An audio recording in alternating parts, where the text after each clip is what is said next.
Oxalis plant যদি আমরা ইনডোরে রাখি তাহলে আমরা কি কি বিষয়ে খেয়াল রাখবো যাতে আমাদের গাছটা একটা হেলদি অবস্থায় থাকে।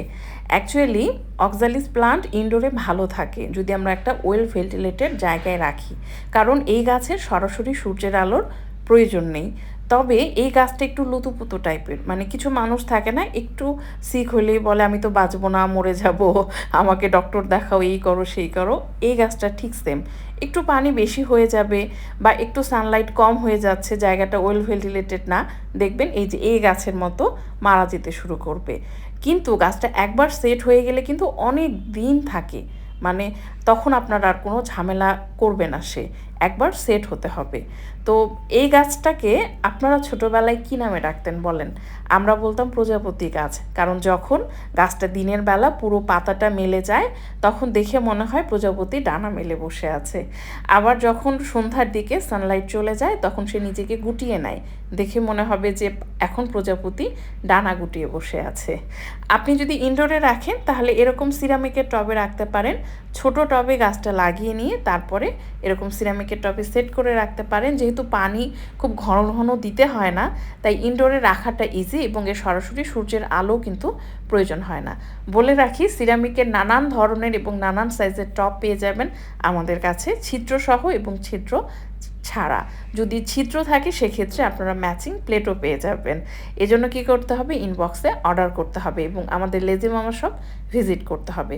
চলেন আমরা অক্সালিসের মাটিটা রেডি করি। এটার মাটি রেডি করাটা ইম্পর্টেন্ট, কারণ পানি জমে থাকলে এই গাছ বাঁচানো সম্ভব হয় না। আমাদের টার্গেট থাকবে একটা ওয়েল ড্রেন মাটি রেডি করা, ঝুরঝুরে মাটি।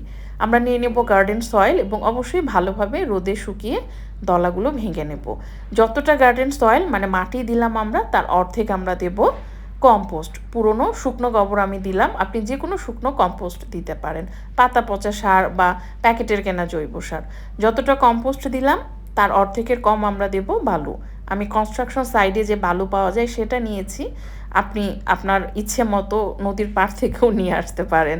এরপরে আমরা দেব ফাঙ্গিসাইড। ফাঙ্গিসাইড দেওয়ার সুবিধা হচ্ছে মাটির মধ্যে যে ফাঙ্গাসের প্রবলেম থাকে সেটা হবে না। শিকড়ে ফাঙ্গাসের প্রবলেম হয়, গাছে হয়, পাতায় হয়, এ কারণে ফাঙ্গিসাইড আমরা যখন মাটি রেডি করব দেওয়ার চেষ্টা করব। আপনি অর্গানিক ফাঙ্গিসাইড, দারুচিনি গুঁড়া বা হলুদের গুঁড়াও দিতে পারেন। এই হচ্ছে সাফ ফাঙ্গিসাইড। এই সাফ ফাঙ্গিসাইডও আপনারা আমাদের লেজি মামা শপে পেয়ে যাবেন এবং এক প্যাকেট কিনলেই বেশ অনেক দিন চলে।